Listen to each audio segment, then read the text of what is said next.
Perfect. So first of all, I just want to say hello to everyone, you guys joining from all over the world. And I'm going to mainly focus on lighting in this webinar to show you how the light, the retouching, and how you can improve it and how you can make it this whole thing. I'm going to just basically go through my entire lighting process, how this whole thing is going to work in the retouching process. So before we start, I just want to tell you a little bit about myself. So currently I'm living in Canada and Calgary. I've been headshot photographer for the last 15 years. I turned this whole thing into the business, basically transitioning from weddings. So that was my original comes to photography. At one point I got a little bit and I decided something different. And that's how I got into headshot photography. So headshot photography journey interesting because first of all, when it comes to weddings, I was shooting the natural light and I have to transition into strobes and then speed lights. And then eventually I'm actually working right now with, so that was my little bit of process. I have to learn all this stuff. I'm gonna kind of go through my entire process.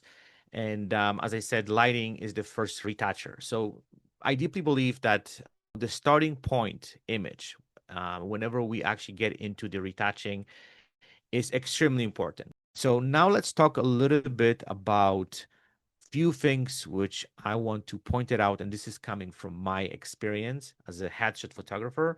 What elements are extremely important and what to pay attention for? Because like I don't know how many of you guys and what type of lighting you guys are using. So as I mentioned, in my case, I'm using from Nanlite, all sorts of different companies now do amazing lighting systems. But it's definitely something to test. Similar, I work, but this company, the one reason I really quality of the light, it's really good. That's something that it's important to. I do a lot of photo. I want to have light I can depend on, and I don't know about it too much. Lighting never fails me. Go to some of those which makes being a little bit better. Through the number one thing is your softbox a little bit bigger sizes. My experience, I remember back in the days to work on much small and the results what I was looking for. The light was long, creates too much harsh of the shadows, really difficult to control. So especially for the main light, get as big as possible. So this is the 90-inch diameter, actually, but the bigger you it's gonna work better, wrap the light object face and much more softer. It's gonna just give you way, as I said, many years because I was a little cheap on that end and I was just too much soft boxes, smaller sizes. I didn't get results for, and then I started doing a little bit of test and talk to other photographers. And the one thing what they pointed out was just, yeah, get as big softbox as possible because way better. The kind of element number two also because this a lot of photographers miss there is setting up the lighting. So typically like nowadays my lighting so it's much easier to control it and see exactly, but especially off and you to control the light typically is setting them up, do them step and one by one. Usually what I'm doing, I'm background light, take a shot, what's going to happen, how does it like, then I'm adding kicker lights definitely, maybe not affecting each other, but definitely you just adding them slowly step by step to get the better results. With the back with the kicker light, and at the very end, you finish off with the main light.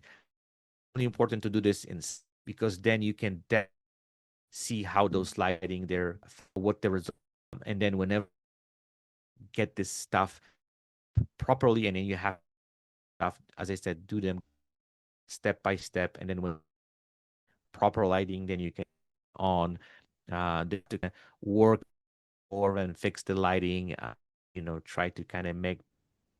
So it's important in steps. So it's lighting done properly, and then you can get into this whole. Another thing, what I want to point, I'm not sure what you guys are using. We can actually a little bit on. I also want to point it out that extremely beneficial is using light. I was really for many years.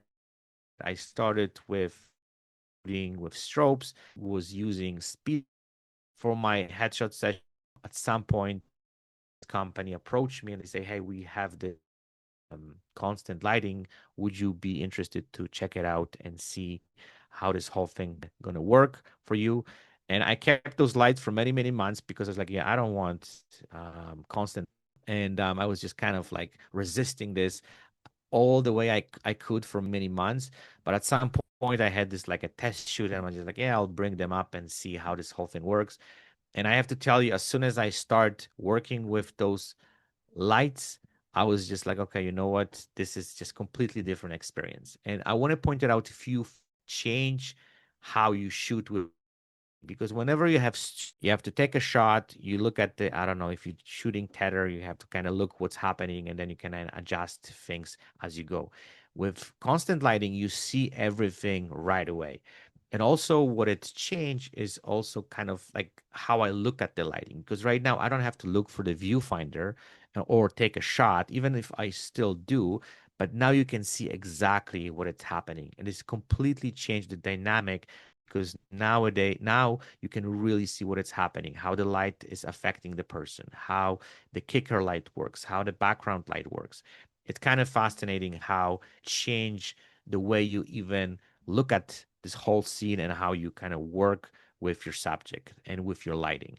On another thing, which also is extremely important, and I know there's not much discussion of this, and I'm sure some of those guys are working with constant light, you probably have the same experience. I found is way better for the client experience, because I know at the beginning when the light is a little bit stronger, you put them on the front of the light, they kind of feel like, oh my God, this light is all over me and it's just like affecting my eyes. But within the like usually few minutes, typically they used to it, and then it's way better experience for them. The flash is not going off every few seconds, and also as I mentioned, whenever you have strobes or speed lights, whenever you start kind of like going a little bit crazy, is making the person nervous. I found, because what's happening, they kind of like their brain started reacting to the flashes, and they start kind of like closing their eyes. They feel uncomfortable. And usually after 30, 45 minutes of the photo shoot, depends how long you shoot takes, you can really see that tiring them out very quickly. With the constant light, it's completely different story. As soon as they get used to it, it works way better for them. And it's kind of something that I've noticed it's worked way better. And I've noticed, and a lot of clients told me, like, you know what, it was completely different experience than shooting with strobes and all this like flashes going off every few seconds. So those are like little things which I want to point it out, because it's not only about our experience, but also is extremely important when it comes to our subject experience. Because if they have a positive experience, they're going to talk about it, they're going to share that with their friends, and they're going to bring you more business. So I highly recommend it. Um, Constant lighting, not only just for getting better results, but also when it comes to the client experience, your experience. So this whole thing works. So let's move on. So we're going to talk a little bit about those two type of lightings. So you can either shoot flat lighting, and this is something which I highly recommend it for people who are not really experienced with shadows. If you want to have headshots where you have way more control, and you don't have to kind of worry too much how the shadows fall off and then all this kind of technical stuff, this is a good starting point. Also, I found flat lighting is a little bit better for older folks where there is some wrinkles going. You want to with the lighting, I highly recommend that. And also, typically, what I do nowadays, I shoot both. I shoot Rembrandt lighting and I shoot flat lighting. just to see what kind of results I'm getting. But as I said, I really like my images to be a little bit more dimensional and get some kind of this 3D look. I love shadows to get a little bit of dramatic look to my work where it's looked a little bit more different. But this is something I highly recommend it. It's really easy to do. So in this case, I'm using again tree lighting, but kind of like they put it directly 45 degrees towards my subject, and I also have my background light. And as you probably can see, I also a flash tube for my little bit of contrast just to kind of get a little bit of dimension, even at the flat lighting. It's extremely important. But this is pretty much the flat lighting setup. And if you guys going to have any questions regarding that, when we get to the Q&A, I'll be more than happy to go over all the little details or any questions you might have. So that's my favorite. As I said, lighting setup.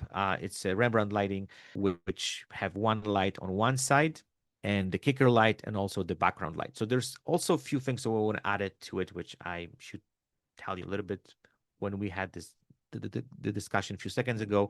But also what I want to kind of point it out, what is important, and I know a lot of photographers miss that.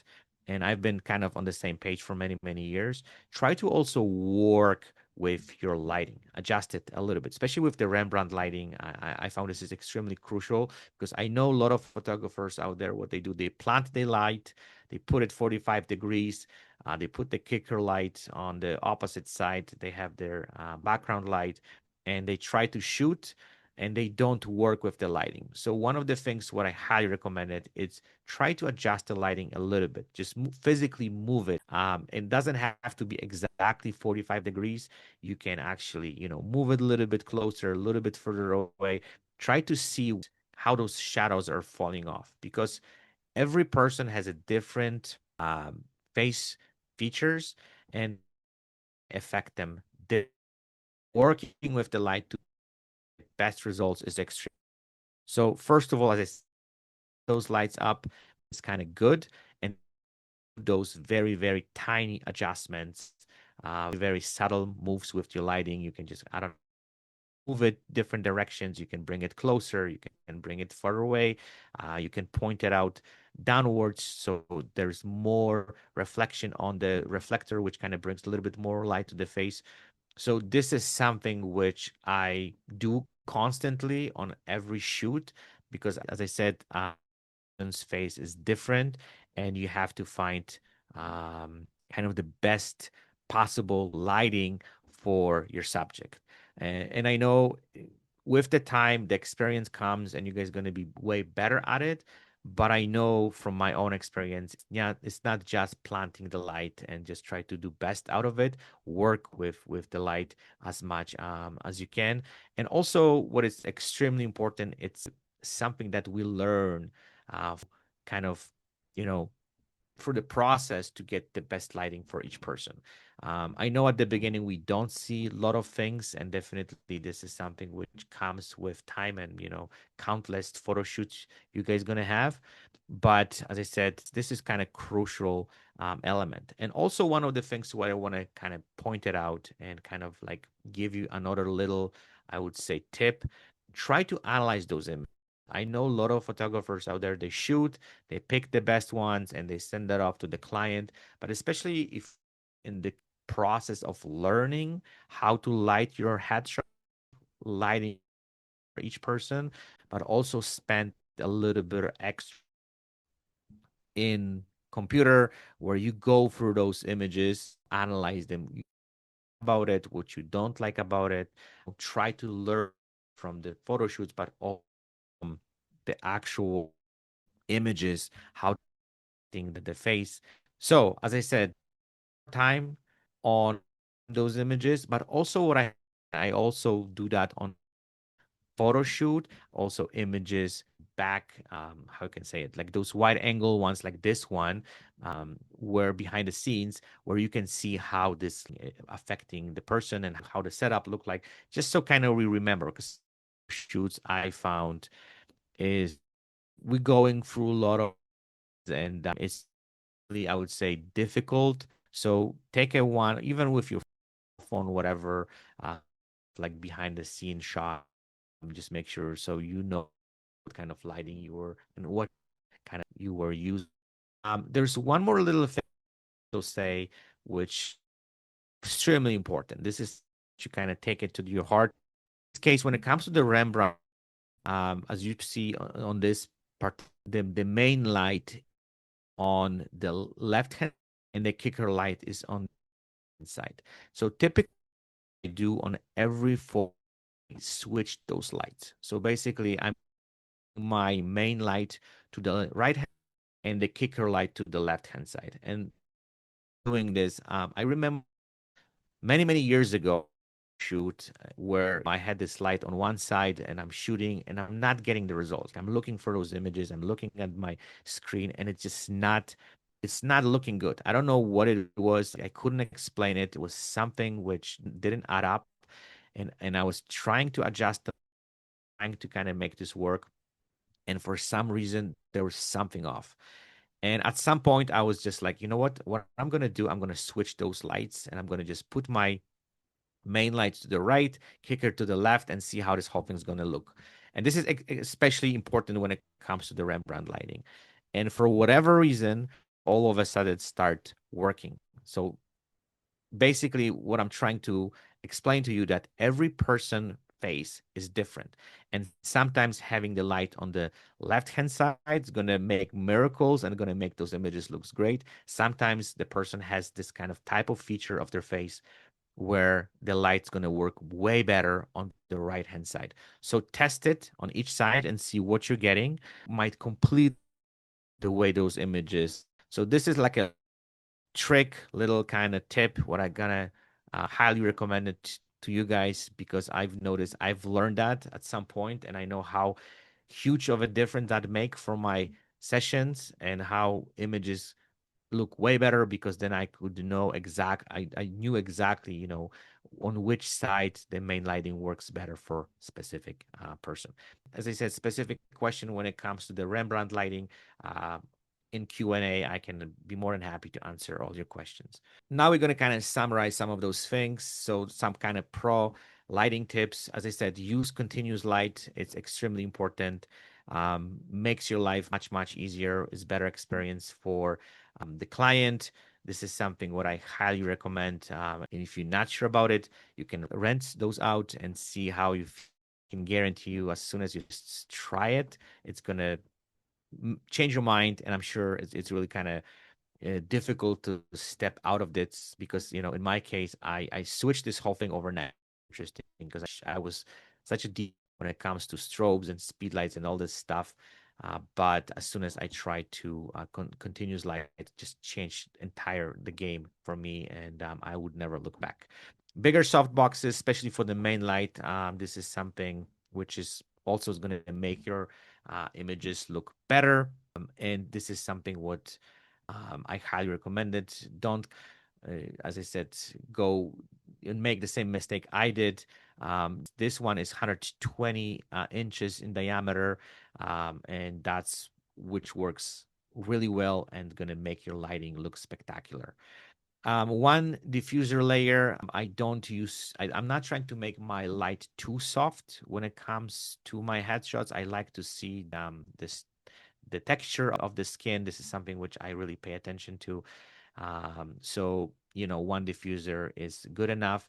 Another little power. Those lights nowadays, they're extremely powerful. And to be honest with you, when it comes to those lights, and also I can give you all the specifics if you need to know what type of lighting I'm using, I'll be more than happy to do that. Typically, I'm going around 50% of the power. That's good enough, but you have to plug it in. I know there are some lighting system which you can kind of have batteries and stuff, but I'm shooting in the studio, so I can plug them in, and the 50% is good enough.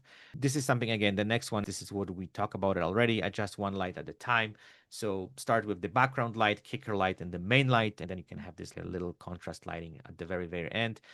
And that's something which I, again, highly recommend it to do. Don't turn them all on. because if you don't have experience, it's going to just create mess. And, having the full control is extremely important.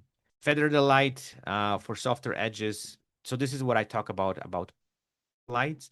Don't kind of like put them in one spot and then try to kind of don't change only the lighting, just make a work also with the actual light. Just move it, take it, turn it, uh, adjust it, feather, do whatever, find the best results for specific client. And as I said, everyone is have different features, and then you have to find the best lighting for each person. That's extremely important to remember, because I've noticed a lot of people kind of like, they treat everybody the same and they do the same lighting, but I can guarantee you that those small adjustments sometimes can make miracles, and you can see huge difference in the final results.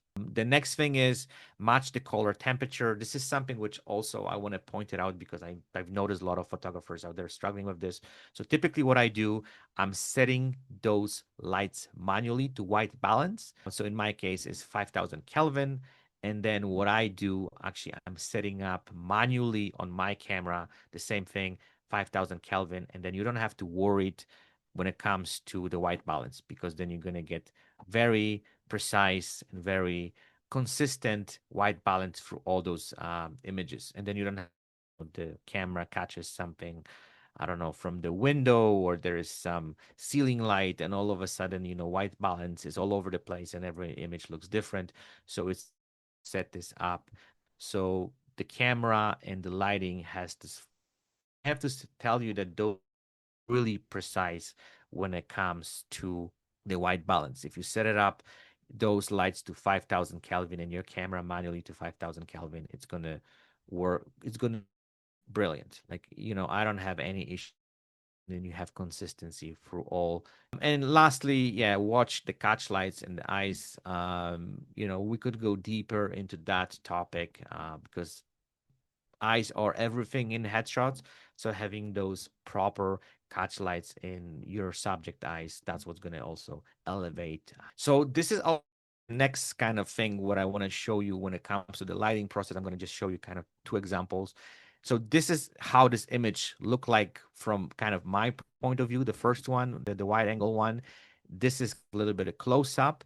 The image on your left is kind of image which came straight from the camera, and the last image is after retouching process. So if you really see it, there's not much of a difference. There's like very, very small adjustments done. So as you probably noticed, the process didn't have to do much. It was like literally 30 seconds, basically action, which did clean up some of those blemishes, did some kind of color correction, just a slightly bit, just a touch. And that's how those images look like before and after retouching. So this is another example, exactly the same thing. This is the photo shoot, how those images look like from my point of view. As on this image, you guys can also notice this little light tube, and I'm using to get this little bit of highlight. So this is my accent light, which I really like to use, especially for acting headshots, for business headshots, to get this little bit of accent. That's always kind of add a little bit of extra. And it's the same thing. You guys can see this is the image which came straight from the camera. This is like a literally raw image.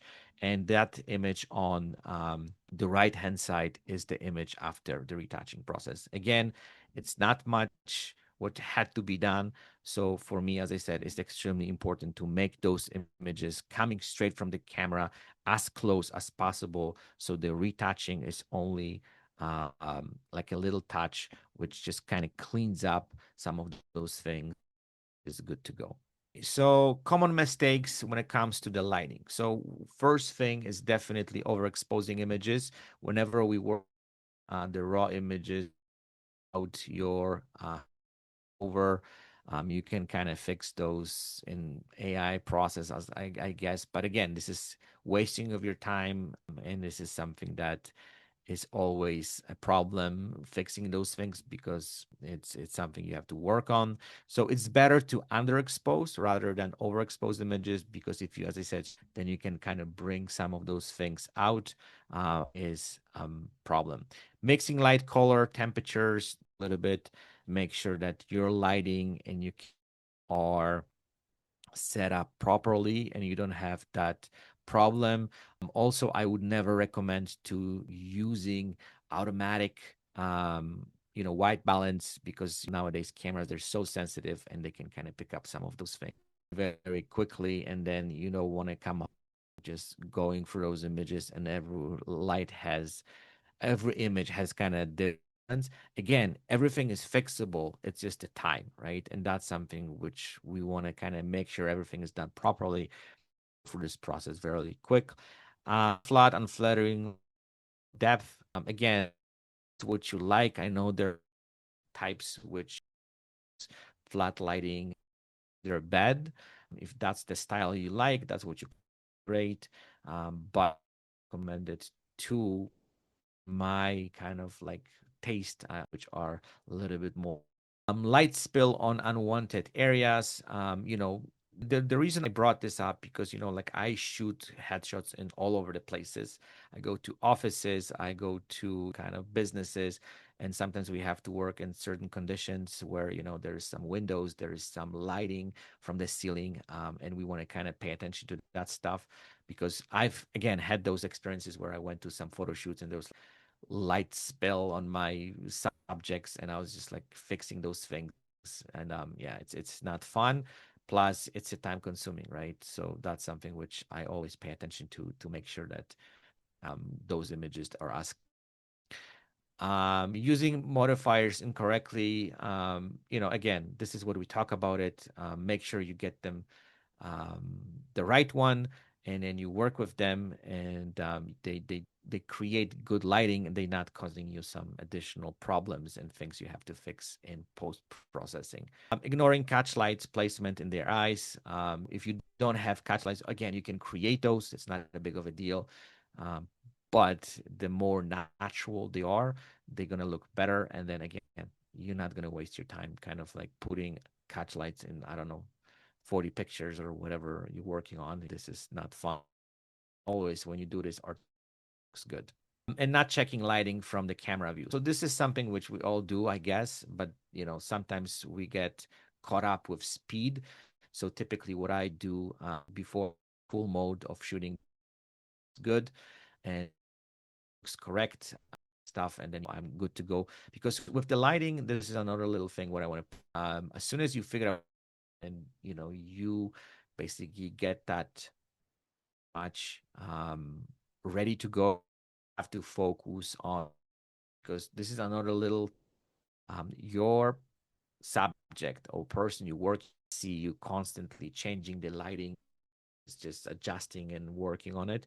Focus on the person, on connecting with the, to make sure that you can get not only on the images but also questions, great connection with your subject, which gonna impact your client. Completely another conversation. We talk about that stuff, so let's kind of stick for now. I'm gonna go into the retouching process. Now I'm gonna talk a little bit about how I use and again, this completely changed my game. I have to say, this is amazing. Kudos for them for doing all this stuff. I know one of those things which I've noticed working with them, they try to make those images natural as possible because a lot of those programs and softwares were lacking off, that they were overdoing everything and those images look extremely plasticky and then didn't look good. So these guys really took this to completely different level. And just a little bit kind of feedback. There's a few things I want to point out when it comes to the retouching your headshot. So I'm coming from, and I mentioned that already, from times where I literally manually. I had to learn this entire process. It was extremely time consuming. Not only time consuming, but also what I, was kind of frustrating. You have to kind of learn new skills, not the process itself, but you have to train your eye. You have to see those things properly. There was a bunch of different courses. Everyone was teaching something different, and it just kind of grasp this whole thing was extremely difficult. But there's a one thing what I want to say, and I'm not saying that with these tools what we have right now you should do that, but you should definitely understand the basics of the retouching process. I know we have those tools which definitely can speed up the process. You can do this much quicker, much faster, and you don't have to kind of even dive deep into this whole process. But understanding what it's important and how this whole thing works also is going to help you to understand this whole thing better. Another thing which also is extremely important, and that's what I've learned over the years, is at the beginning when we retouch our images, we missed a lot of things. We're not that detail oriented. You typically overdo things because we see those things differently. We want to make this kind of visually interesting. And that's where the problem kind of kicks in, because when we overdo those images and then whenever we retouch them in the, let's say, high resolution, and we overdo those things, and then you basically decrease the size of the image to the website, this whole thing is even more enhanced, and then the retouching is more obvious. So we're going to talk a little bit about the details, but whatever you do, take your time. Don't overdo things. And typically what I highly recommend is whenever you do, just scale it back at least 20%, just to make sure you're not overdo. And sometimes I know we want to make sure that the image looks good. The more natural things stays on the face, and or the image, then it's going to be better for not only your work, but you definitely appreciate that. So for me right now, and let's talk process looks like. So there's two, like this is what the one option. You can basically your image to apex, and then you can turn the slides all over the place to things and kind of like push as you want. So the again, whatever you do, scale it down. I want to point it out, and this is going to be kind of the next little topic I want to talk about, that things. Sorry, I'm going to what I have learned retouching images manually, like, and there's little order. So I usually start with, then I'm going burn, then I go to, I worked with the tonality, and finally I with a little bit of extra. Sorry. So don't use Apex. Honest with you, it's a great addition. The retouching process you can is, but typically what I'm use plugins. I use that as actions. So typically for the process, whenever I get I go through those images, and let's say I tell 10 images to retouch. Usually what happens, I go through my retouching process once, I create an action, and then basically automatically rest of those images, they're automatically retouched through Retouch4me, which, it's kind of fascinating because, as I said, back in the days, I used to spend 45 minutes for retouch one image. Now, whole thing literally with one image is, I don't know how much it takes for the action kind of like run through, usually, I don't know, 30 seconds, and the image is done. You can go through each those steps, and then, you can also create an action which is going to save the image in the high, low resolution, and basically it's good to go. So you don't have to spend much of a time. So going from 45, I can do entire group of people within like literally 5 to 10 minutes, and all the retouching is pretty much done. Okay, so now, as I said, there is a process up. So I first burn, then I do eye brilliant, skin tone, and finally volumes. And as I said, for each client, typically I go separately, because some of those things, even AI, which does it for you, you also want to make sure it's adjusted. I will whole thing is done in the specific order, but also for specific, right? So, you're not kind of slopping this whole thing all over. It's just the kind of precise process which gives results. Start, and I'm going to show you image starts off, and that's how it's finished and how we can compare how those images look. So I'm starting again the raw image. And if you are a headshot photographer, I highly recommend it to shoot raw only. I don't shoot JPEGs. Even there's some discussions all over this. I want to make sure I have a full control over all the little details, colors, and all this stuff. So I'm starting with basically adjusting my raw image, and I'm using for my retouching. I know there's some other software, but the raw process starting point where I do very, very tiny adjust. This is like literally straight from the camera, how the image look like. Next is it's a heel, so also has literally just like a little bits here and there. And retouch for me, it's pretty good when it kind of removing all this, uh, little pimples, little birthmarks. This is something which is tricky also. Sometimes, retouch for me can remove which should stay. So, but we can big of a deal. It's important to make sure that your project is prepared, so you have less of those things which needs to be taken out.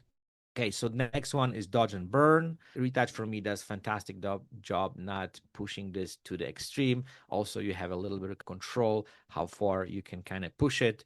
Then is eye brilliance. So as you probably can see a little bit, it's again very delicate adjustment. It's not just kind of like throwing this whole thing all over the place. The obvious changes is very subtle and kind of works really well.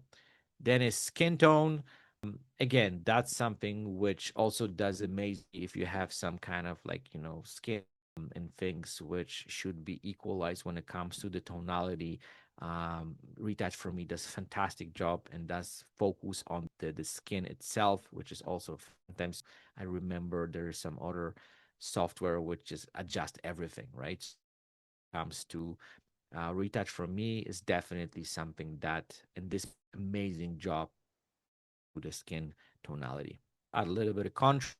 Um, and I do sometimes final touches, as you probably can have noticed. I tonality and I clean up some of those flyovers, and that's pretty much um, all the work. And this is before and this is after. So you probably notice there is not huge of a difference. And AI and Retouch for me did amazing job just to the different level with this kind of like very control, and it's not really adjusting the image that the person is not recognizable, and it's obvious that there was some retouching done. So that's why get your image best straight from the camera, and when it comes to AI, it's gonna just do a very subtle job, and it's gonna just kind of like cherry on the cake to bring those images kind of little bit, but at the same time it's not very invasive, gonna just destroy the image. So pro tips when it comes to definitely shoot with raw. This is something what I highly recommend it to do. If you don't, change it. I know it's my case on your hard drives and stuff, but it's extremely important. Then, raw adjustments, bring some stuff here and there, control everything I found. So have to make those tiny adjustment to just bring some of those interesting things to the light is important. And then the next one is follow the order. So typically I always recommend go for dodge and burn, eye brilliance, skin tone, and portrait volumes. Those are the main which will do amazing images to the next level. I know Retouch for me has other options like whitening their teeth and cleaning the background work amazingly well. Um, but it's good to have. But again, try to make this as close as possible into the camera and just make some. The next one, keep adjustment subtle. That's something also extremely important. And I said that before, but I want to point it out this again. Whatever you do, whatever adjustments you make, scale them down. And typically we work on high resolution images. And when you scale them down, and this is what usually people put them on the website, on their social media platforms, some thumbnails, prints. So usually make sure that, whenever you shrink that image, some of those adjustments, it's not that obvious. So I know it's hard sometimes for a lot of people out there, or that you do that because it's going to make your images look way more natural.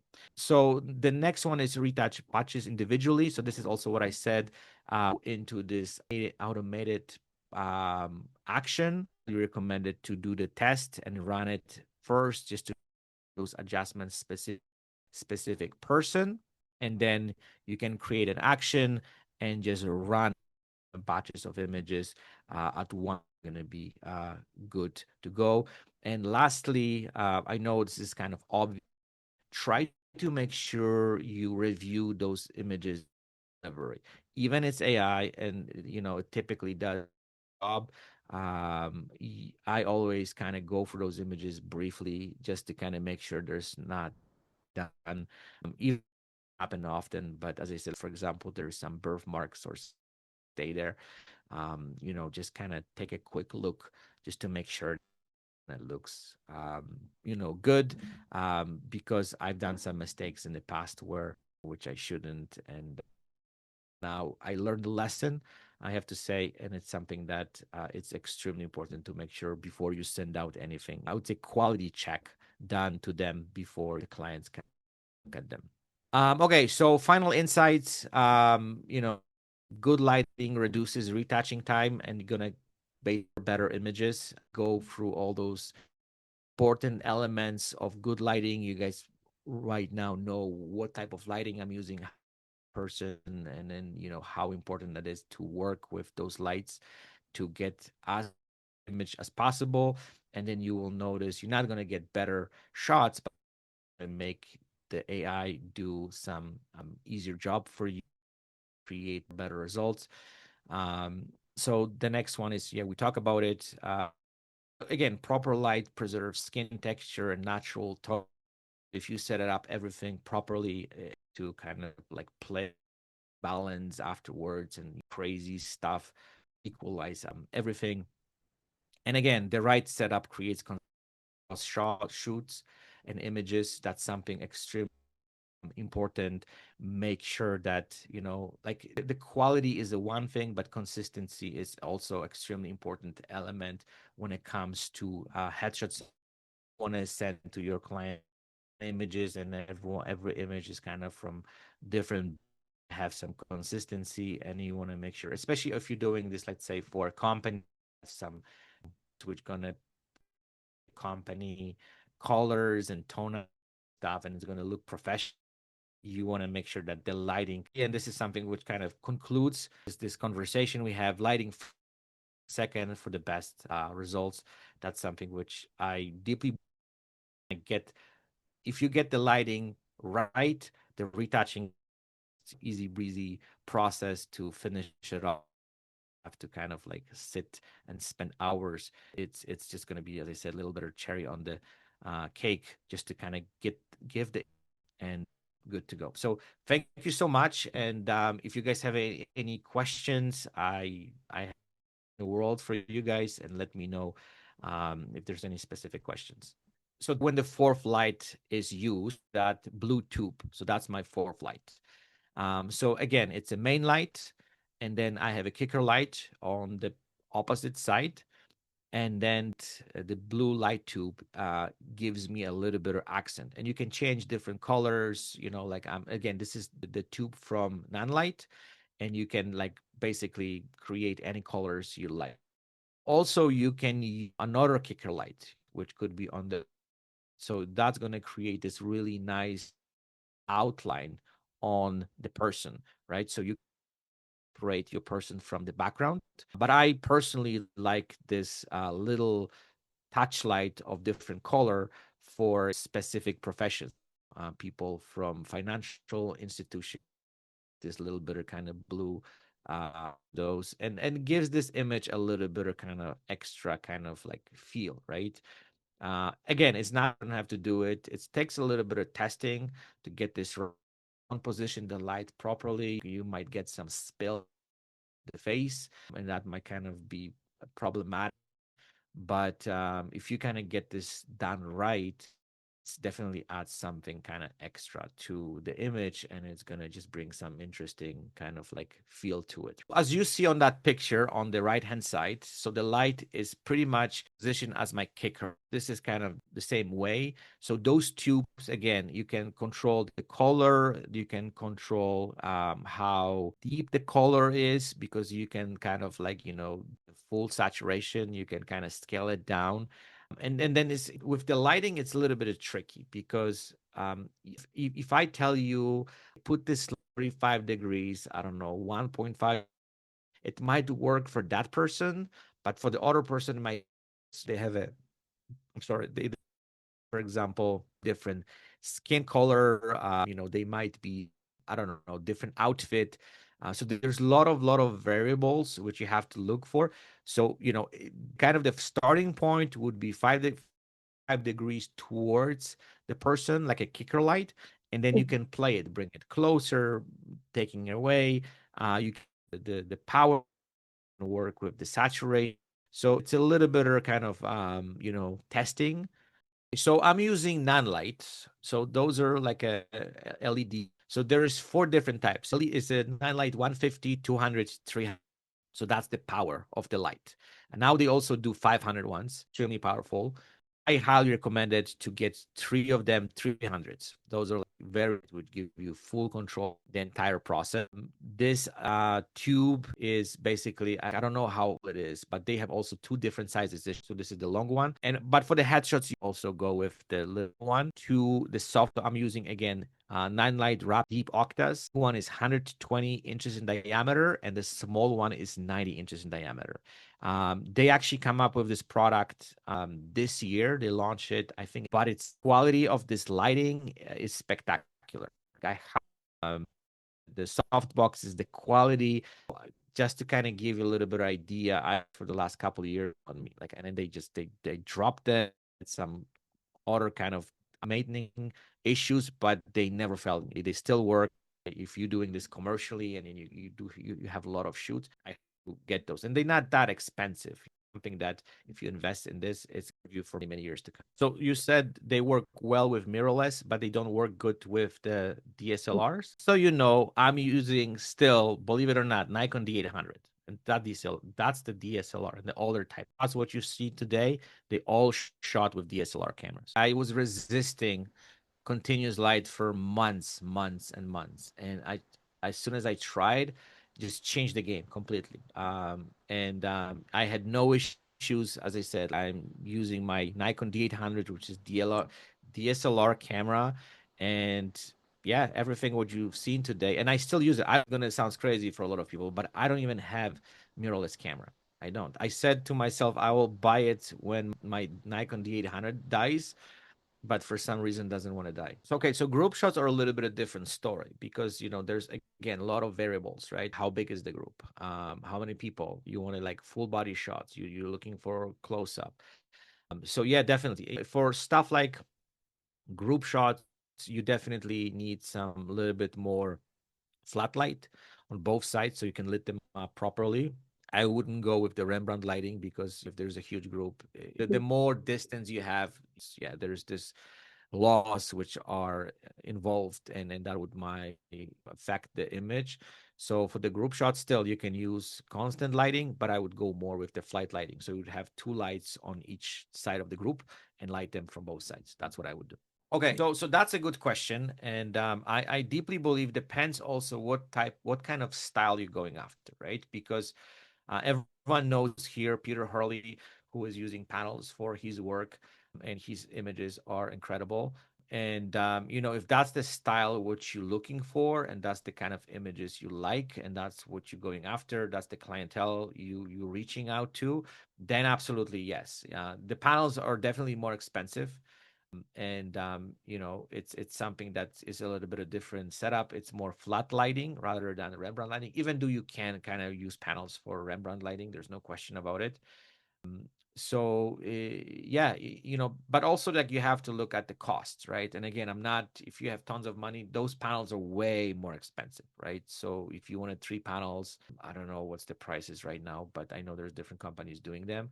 But and also what I have to say when it comes to the panels, they don't take as much space as, the soft boxes, because the soft boxes are fairly big and you need a little bit of space.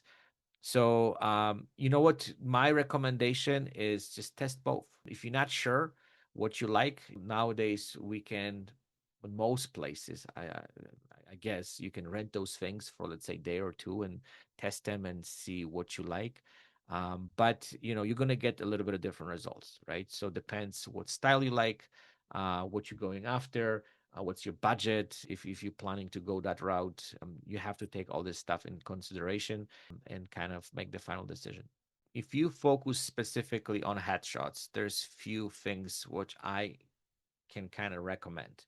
One, longer lens. So my typical shots are between 160 mil to 200. So you have to get that kind of lens. So it's like a telephoto, because that compress the subject a little bit different way. So typically, I to get the results right, also what you have to look at two things. One, you want to have the entire face sharp. So f 4.5 is a starting point for me, and 1 to 200 of a second. Because if this is zoom lens and you're shooting handheld, then you need to have that kind of quick shutter speed to kind of close up, so you're not gonna get those images blurry and stuff like that. You can use tripod to kind of minimize this, but with the tripod, it's also tricky because, I like to move a little bit during the photo shoot. So I like to kind of, try different angles, higher, lower, and make sure that, I'm getting the right stuff. With the tripod is a little bit more trickier because you're planting the camera on the tripod, and then the movement is a little bit more limited, right? So depends what you like. So yeah, 1/200 of a second, 4.2, and then basically I would say ISO 100. But nowadays the cameras, they're so good, so you can definitely go higher than that. And then you can work with the lighting, right? Adjusting, as I said, most of my lighting's power is about 50%. Depends on the person, depends on the skin color, depends on place, but that's usually my settings. And as I said, you start with lighting. You can have those settings set it up and then kind of work around that. Um, but again, it takes a little bit of adjustments just to make sure to understand all this stuff. But that will be my starting point.